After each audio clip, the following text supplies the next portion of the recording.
listener production.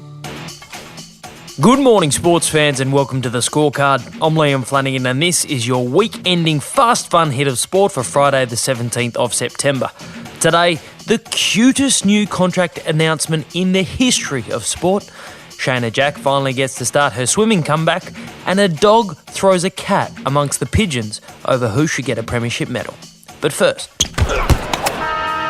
while Aussie Test captain Tim Payne is off recovering from a bulging dick that has been disc, the debate is already raging between a couple of past Aussie Test greats about who should replace Payne as captain. Steve Smith should be captain again. He's the obvious choice on merit. Who should be captain? The Pidge, Glenn McGrath, throwing his vote the way of former captain Steve Smith to replace Payne. Smith was stripped of the Test captaincy back in 2018 after the infamous Sandpaper Gate incident. And you're right, Pidge, there are some people who disagree with you. In fact, you used to play a bit of cricket with one of them. Gilchrist is on fire. He's come out. He's playing all the shots. Adam Gilchrist firmly believes that Pat Cummins is, quote, literally the type of leader that Australian cricket admires and the players acknowledge and respect. Gilly went on to say that the changing of the guard at the top is getting closer and closer, and Cummins is the man best positioned to take over. It's your time. But Pidge disagrees, believing that bowlers should be concentrating 100% on their bowling, whereas a batsman, such as Smith, has the time in the field to think through the strategy. And while both opinions are valid, need I remind you, Pidge and Gilly, that T-Payne's not dead. He's just recovering from surgery and has every intention of leading Australia against the Poms this summer. I'm not going anywhere! I'm not going anywhere! I am not going anywhere! 8 days out from the AFL Grand Final between the Western Bulldogs and the Melbourne Demons, an injured dog has thrown a cat amongst the pigeons. Perhaps we should go to the NFL or the NBA model and everyone gets a ring, everyone gets a medal. That'd be good. So, Gil.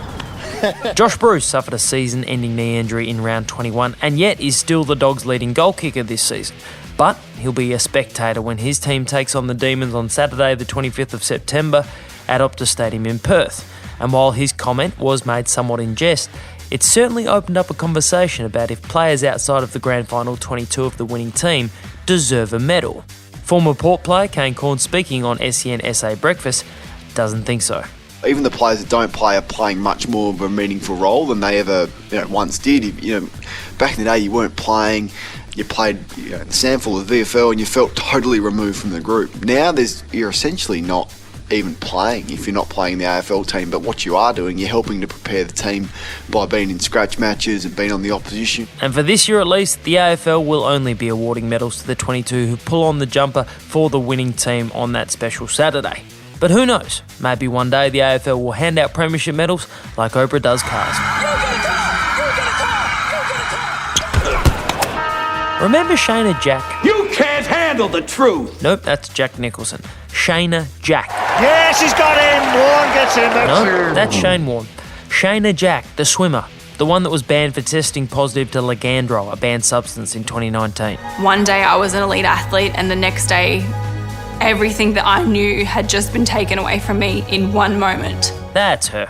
Well, today, Shayna Jack is free to swim once more. We're swimming at the pool. Jack was handed a 2-year suspension by the Court of Arbitration for Sport, but the World Anti-Doping Agency thought that was too soft for someone they viewed as a drug cheat and appealed the punishment, hoping for a lengthier suspension. But yesterday, CAS dismissed White's appeal, officially ending Jack's ban from swimming, so now she may begin her road to redemption, and that destination is the Olympic Games in Paris 2024.